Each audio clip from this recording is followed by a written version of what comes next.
Et bienvenue à tous les élèves qui préparent leur baccalauréat. Donc je continue le concours, le corrigé du concours ENSAM 2022. Je suis à la 4e partie. Dans la première partie, j'ai corrigé l'électricité.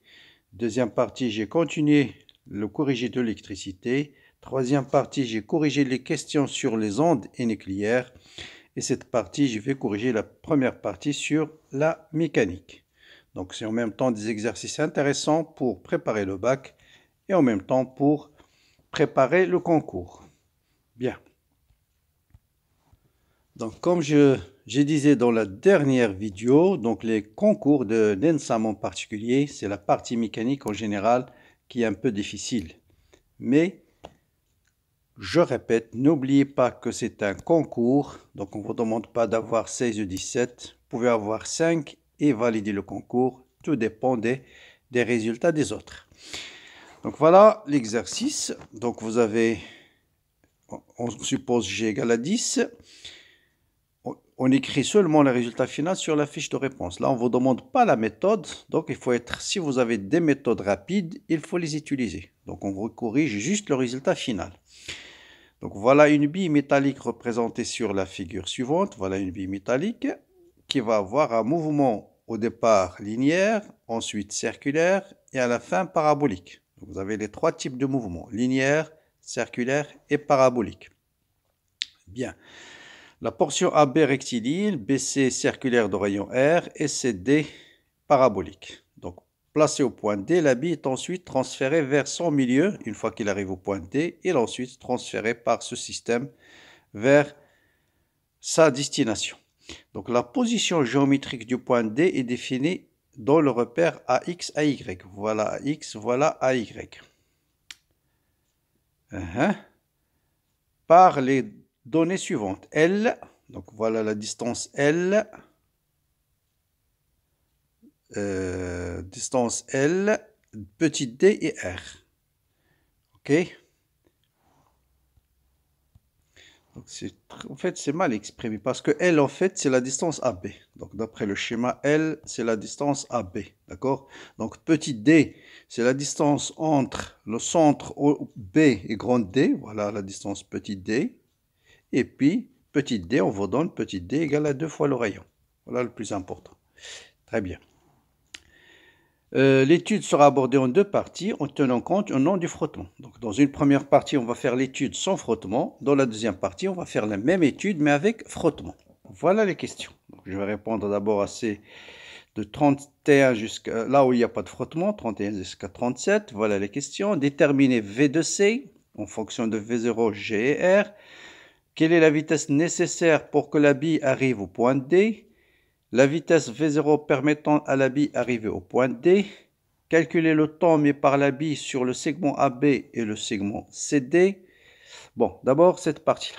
D'accord? Dans cette partie, le frottement sera considéré. Et après, on reviendra sur quand on va intervenir les forces de frottement. Très bien. Là, on ne vous donne pas malheureusement, on ne vous donne pas le choix. On vous donne juste à écrire la formule finale. Hein? D'accord? Donc, commençons par 31. Donc voilà, on veut chercher la vitesse au point C, sachant que la bille démarre avec une vitesse V0 au point A, et elle va arriver au point C avec une vitesse V0. Voilà, toujours les vitesses, il n'y a pas plus simple que le théorème de l'énergie cinétique. Donc l'énergie cinétique finale, 1 demi m Vc au carré, moins l'énergie cinétique initiale, 1 demi m V0 au carré, égale au travail des forces appliquées. Bon, le poids et la réaction entre A et B, leur travail il est nul, parce qu'ils sont perpendiculaires. Il vous reste juste le travail du poids entre A et C, c'est mg fois h. D'accord? Bien sûr, le poids il est résistif quand la balle monte, donc c'est moins 2 mg fois h, ou bien moins mg fois h. H, c'est 2 fois le rayon. Voilà. Donc le rayon, on va le noter avec grand R. Voilà, en simplifiant par m, vous avez directement Vc au carré égale à V0 au carré. Donc je passe directement à la racine carrée, plus moins 4G fois grand R. Donc voilà, il faut écrire ici, écrire juste la réponse, Vc. Bon, ici écrit déjà égal, il suffit d'écrire V0 au carré, moins 4G fois R. Voilà ce qu'il faut écrire dans la feuille de réponse. Bien. Question suivante.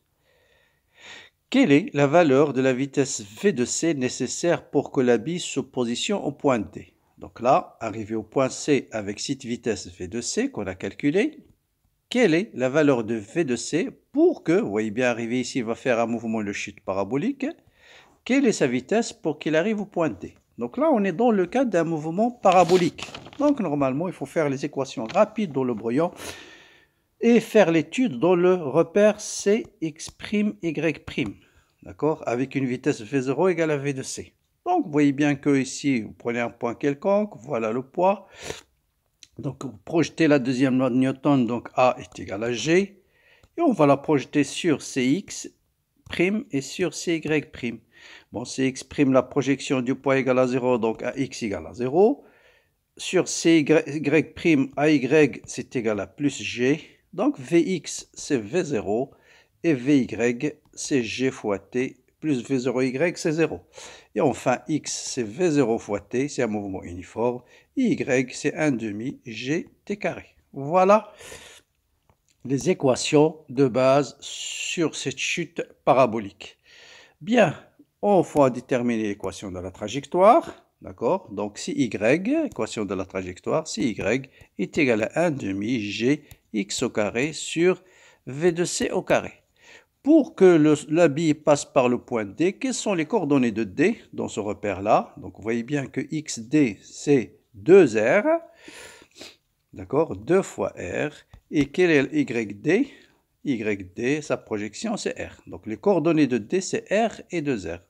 Donc, pour que la bille passe par le point D, il suffit que les coordonnées XY de D vérifient cette équation. Donc, il faut que 2R soit égal Y, c'est plutôt R, donc R égale, donc c'est pas 2R, c'est R, doit être égal à 1 demi G fois 2R au carré, donc 4R au carré sur VC au carré. Donc ça veut dire, vous simplifiez par R, donc ce qui implique que VC au carré égale à 2G fois R au carré, R avec R va 2GR, donc VC égale racine carrée de 2G grand R. Voilà. Et il faut écrire ici V de C égale racine carrée de 2G grand R. Voilà ce qu'il faut écrire. Bien. Maintenant, quelle est la valeur de V0 qui permet cette fois-ci avec quelle vitesse va démarrer ici pour qu'elle arrive au point D? Avec quelle vitesse il va démarrer du point A quelque part ici avec une vitesse V0 pour qu'il arrive. Or, on a déjà déterminé l'expression de V0 en fonction de V de C. Et je viens de définir la condition sur V de C. Donc, il suffit d'écrire tout simplement V de C égale, cette relation est égale à celle-là. Donc, il faut écrire juste ce qu'on a obtenu dans 31 égale à ce qu'on a obtenu dans 32. Donc, ça, c'est question 33. Pour chercher la vitesse V de C, on vient de montrer, ou bien dans la question précédente, on a montré que V de C, c'est V0 au carré moins 4G fois R. Et la vitesse V de C qui permet à la bille d'arriver au point D, c'est 2G fois grand R. Donc, ça nous permet directement de déterminer V0 au carré, c'est 6 fois G grand R, 2 plus 4, 6. 6 fois G grand R, c'est ça. Donc V0, c'est racine carrée de 6 G grand R. Voilà. Et c'est ce qui est demandé, c'est une application numérique. Donc V0, vous allez trouver 7,44 mètres par seconde. Donc question 33. Question 33, la valeur. On nous demande la valeur. Donc c'est 7,44 mètres par seconde. Voilà. Enfin, quel est le temps en secondes sur le trajet AB et sur le trajet CD? AB, c'est ce trajet-là, sur le trajet rectiligne, et sur le temps de la durée de la chute parabolique. Bien. Bon, question suivante. Dernière question sur la première partie, c'est le temps mis en secondes pour parcourir la distance AB et la distance CD. Bon là, c'est sur AB, bien sûr, sur AB, vous avez un mouvement, il est comment? C'est un mouvement, c'est un mouvement uniforme. Pourquoi c'est un mouvement uniforme? Il n'y a pas de frottement hein, sur AB, le poids est vers le bas, la réaction est vers le haut. Donc la somme des forces est égale à M gamma. Si vous projetez sur AX, P plus R, leur projection c'est nul, donc l'accélération A de X égale à 0. Donc V de X égale à une constante égale à V0. Donc V de X égale à V0 égale à une constante. Donc c'est un mouvement uniforme. Donc le temps, ça sera directement la vitesse, c'est la distance sur le temps. Donc V0, c'est la distance AB sur TAB. Donc TAB, c'est L sur V0. Sur CD, c'est-à-dire sur le mouvement parabolique, pour déterminer la durée de la chute parabolique, toujours pensez à X. C'est un mouvement uniforme sur l'axe des X. Et si vous connaissez la distance X, vous pouvez déterminer la durée de la chute. Donc au point D, vous avez X égale à 2R. Donc on va déterminer la durée de la chute. C'est 2R est égal à VC fois TC fois CD. Donc TCD, c'est 2R sur V de C. Voilà, je remplace V de C par racine carrée de 2G fois R. Et donc on arrive au temps final. Vous faites une application numérique et vous allez trouver, sauf erreur de calcul, 0,83 secondes. Donc on arrive ici et on met 0,83 secondes. Voilà pour des questions de mouvement sans frottement. Donc dans la partie 2, cette fois-ci, on va introduire les frottements dans chaque partie. Donc sur AB, vous avez une force de frottement constante de Newton. Sur BC, une force de frottement, c'est moins K V sur module de V, c'est-à-dire le module CK. Il est toujours opposé. Là, je vous rappelle, le module de V sur ça, c'est un vecteur unitaire. Ensuite, sur CD, F est égal à F fois Y. Faites attention. En fait, il suppose au mouvement parce que Y', c'est moins Y. Donc, on va le voir après. L'essentiel, c'est que le module de cette force est 2 Newton. Bien. Sur le trajet AB, maintenant, question 35, on va exprimer l'accélération gamma en fonction de F et de M. Donc, ce qu'on a fait ici, sauf que on va ajouter une force de frottement. Donc, on revient à là. Donc, sur AB, on va ajouter la force de frottement qui est opposée au mouvement et au module de Newton sur AB. Donc, on va projeter P plus R plus F égale à M gamma sur AX. Donc, sur AX. Bien sûr, la projection de P et de R, c'est 0. Il va vous rester juste la projection de la force de frottement qui est moins F, est égal à M fois gamma. Bon, on va garder les notations du texte. Donc, gamma est égal à moins F sur M, tout simplement. Donc, voilà, puisqu'on entend juste l'expression. Donc, on va revenir ici et écrire gamma est égal à moins F sur M. Bien. Exprimer la vitesse V de B de la bille en B en fonction de F, M, L et V0. Bon, là aussi, pas de problème, c'est le théorème de l'énergie cinétique. Question 35, donc question 36, V de B. Donc toujours la vitesse, pas de réflexion, théorème de l'énergie cinétique. 1 demi M V de B au carré moins 1 demi M vitesse initiale au carré. Le travail des forces appliquées. Il n'y a que le travail du force de frottement, donc moins F fois L.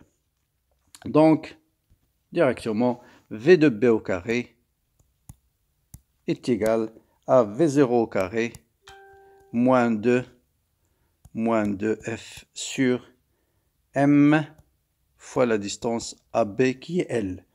Voilà, donc V de B, c'est égal à racine carrée de V0 au carré moins 2F sur M fois L.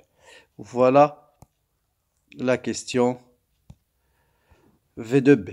Donc, on revient ici sur la feuille d'examen du concours et on colle la réponse. Voilà, V de B. Bien, question 37. Sur le trajet CD, calculer la vitesse V de C qui permet de positionner la bille au point quoi? Au point D, comme tout à l'heure. Hein? Donc c'est la même chose que tout à l'heure, sauf que ici, vous avez un mouvement de chute parabolique, mais avec frottement. Bien, donc on va refaire la même étude qu'on a fait tout à l'heure. Donc c'est quand vous avez un mouvement de chute parabolique dont le repère Cx', Cy', avec une vitesse initiale V de C qui est parallèle à l'axe des x', mais vous avez une chute parabolique avec les frottements. Et on vous dit le frottement c'est 2 fois Y, faites attention, Y c'est vers le haut. C'est-à-dire quoi? Si je travaille dans le repère Cx', Cy', c'est moins 2 fois Y'. Donc, on refait la même étude que chute parabolique, sauf que cette fois-ci, ce n'est pas un mouvement de chute libre, parce qu'il y a du frottement. Donc, vous allez voir P plus F est égal à M fois l'accélération, qu'on va projeter sur Cx' et sur Cy'. Donc, Cx', les projections de P et de F sont nulles, donc M AX égale à 0. Et sur Cy', M AY est égal à quoi? Est égal à Mg moins F. Voilà. Donc, on va définir donc V de x égale à une constante, donc c'est égal à V de c. Et V de y est égal à l'accélération qui est G sur, donc on simplifie par M, donc G moins F sur M. Donc G moins F sur M fois T plus V0 qui est 0. Donc X, on a intégré une deuxième fois, c'est V de C fois T plus X0, c'est 0. Y, c'est 1 demi G moins F sur M fois T carré plus V0 qui est 0. Donc vous voyez que c'est la même équation que tout à l'heure, sauf qu'il suffit de remplacer, en fait, si on est intelligent, on va remplacer juste A' Y qui est égal à G moins F sur M, c'est-à-dire dans tout ce qu'on a fait avant, on va remplacer A de Y par G moins F sur M au lieu de G, hein, dans le cas où il n'y a pas de frottement. On va être rapide. Mais bon, c'est bon, on peut le refaire le calcul facilement. Donc l'équation de la trajectoire, Y est égal à 1 demi. Donc on peut le mettre gamma, donc G moins F sur M. La seule différence avec le cas de tout à l'heure, c'est G. Donc T, c'est X au carré sur VC au carré. Voilà. Et bien sûr, pour qu'il passe par le point D, on a dit c'est un point qui a pour coordonnées 2 grand R, grand R. Donc vous remplacez Y par grand R. Y par grand R est égal à 1 demi G moins F sur M de grand R, c'est-à-dire 4R au carré sur VC au carré. Et ceci, en simplifiant par R, on trouve VC au carré est égal à 4 sur 2, c'est 2, facteur 2, donc 2R, facteur de G moins F sur M. Voilà, on peut relever ce carré et mettre la racine carrée. Voilà l'expression de V de C. Donc, qu'est-ce qu'on a dit? Qu'est-ce que c'est la valeur ou l'application numérique? Bon, on va copier. Et si la valeur numérique, il faut faire l'application numérique. Donc, on revient à la question. Calculer, hein, calculer, donc il faut faire l'application numérique. On n'a pas besoin de l'expression. Donc, il faut faire l'application numérique. Donc, R c'est donné, c'est 1 mètre, G c'est 10, F c'est 2, M c'est donné. Donc, on va faire une application numérique et j'ai trouvé 3,46 mètres par seconde. Donc, V de C, c'est 3,46 mètres par seconde. Permettant de positionner au point D. Voilà pour question 36. Question 37, il est où la question 37? 37, sur le trajet CD, calculer la vitesse V de C, exprimer V de B, donc ça c'est déjà fait, 35, 37, c'est fait. Donc on passe à la question 38. Sur le trajet BC, calculer la somme des travaux de la force de frottement du poids de la bille entre les points B et C, en admettant que le travail de la force de frottement vaut moins de P joules. Bon, la somme des travaux de somme des W, c'est bien sûr le travail de la force de frottement plus le travail du poids. Bon, la plus difficile, c'était la force de frottement, mais on a donné la valeur, c'est moins de pi. Pour le travail du poids, pour passer de B à C, vous voyez bien que le poids, c'est une force conservative, ne dépend pas du chemin suivi et ne dépend que de Z initial et Z final. Donc, c'est résistif. Donc, c'est moins mg fois h. H, c'est combien? C'est cette hauteur-là, c'est 2r. Donc, moins mg fois 2r. Voilà, on connaît. Donc, c'est moins 2 pi. G, m, c'est 0,5 fois 10. C'est 5 fois 2, donc c'est moins 10. Et ça nous donne moins 16,28 joules. Donc là, c'est moins 16,28 joules.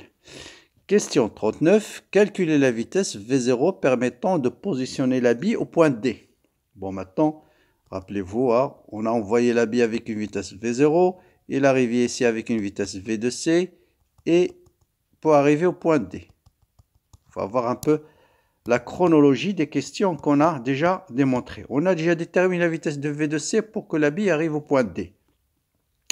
Maintenant, quelle est la vitesse V0 pour qu'elle arrive au point D? Donc, il suffit de chercher la vitesse V0 pour qu'elle arrive au point C. Ça aussi a été déjà calculé. D'accord? Donc, V de C, on a déjà montré d'une question précédente que la vitesse au point C, c'était 3,4. 3,46 mètres par seconde. Bon, on va calculer maintenant la vitesse V de B, parce qu'il y a du frottement, la vitesse de V va changer. V de B, et connaissant V de B, connaissant V de C, on peut déterminer, voilà, donc V de C, connaissant V de C, on va calculer V de B, et connaissant V de B, on va déterminer V0. Donc on va raisonner comme ça, d'accord? Donc, connaissant V de C, on va déterminer V de B. Donc, on va utiliser le théorème de l'énergie cinétique entre le point C et le point B. On a déjà calculé la somme des travaux. Donc, si vous voyez, c'est parce que pourquoi on vous demande cette question pour l'appliquer ici. Donc, 1/2, on va appliquer le théorème d'énergie cinétique entre le point C et le point B.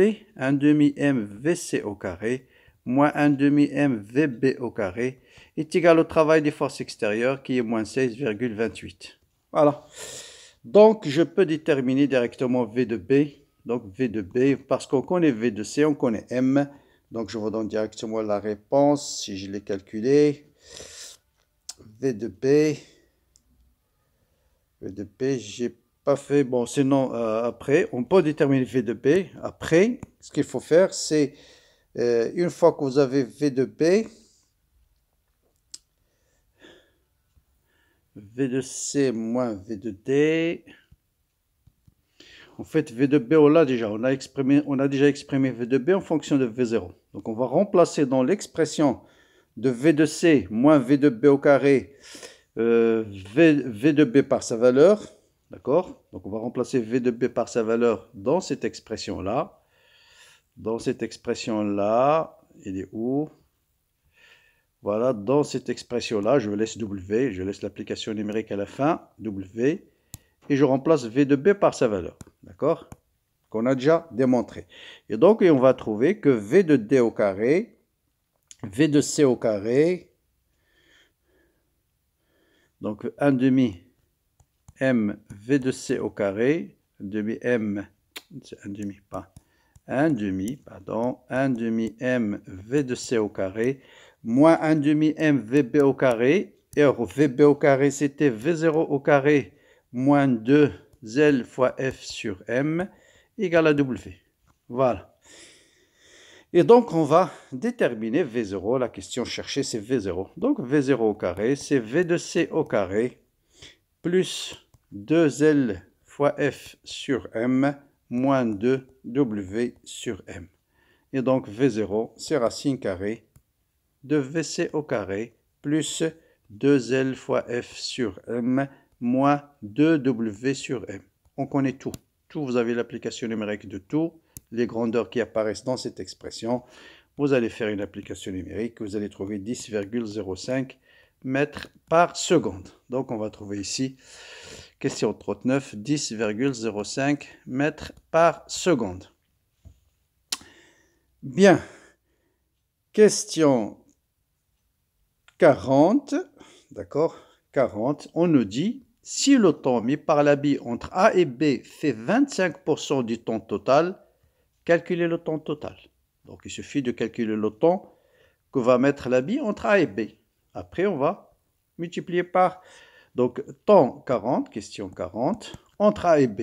Qu'est-ce qu'on avait? On a déjà calculé, on a dit que c'était un mouvement rectiligne uniformément varié. On avait calculé l'accélération, d'accord? Donc, vous avez V, l'expression de la vitesse, c'est A fois T plus V0. A, on l'a déjà calculé. Donc, TAB, c'est V de B moins V0 sur l'accélération. Voilà.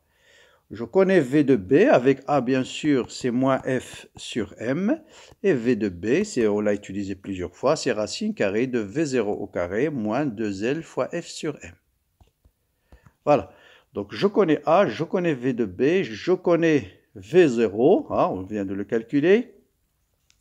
Donc, je peux déterminer cet instant-là, TAD. Et TAD, donc, est égal à A sur A, c'est M sur F. Donc, c'est M sur F. V0, donc le moins, je le ramène au numérateur, il devient V0, moins V de B. Et V de B, c'est racine carrée de V0 au carré, moins 2L fois F sur M. Voilà le temps TAD. Or, on vous dit ce temps, c'est 25% le temps total. Ça veut dire le temps total, c'est 4 fois. D'accord? Donc, ça veut dire le temps total, 25%. Ça, c'est 25%, c'est-à-dire un quart du temps total. Donc, le temps total, 25%, c'est un quart. Donc, le temps total, c'est 4 fois TAB. Voilà. Vous faites une application numérique et vous allez trouver le temps total, c'est 1,27 secondes. Voilà pour ce questionnaire passionnant. 1,27 secondes, 1,27 secondes, 1,27 secondes. Et on a, dans lequel, en fait, on a appliqué chute parabolique avec son frottement, mouvement circulaire. Donc, vraiment une très bonne révision pour les cours de mécanique, que ce soit pour les concours, que ce soit pour le baccalauréat. Donc, si vous trouvez la vidéo intéressante, n'oubliez pas de liker la vidéo, de la partager avec vos amis. Bon courage, bonne continuation et à bientôt pour la suite de ce problème.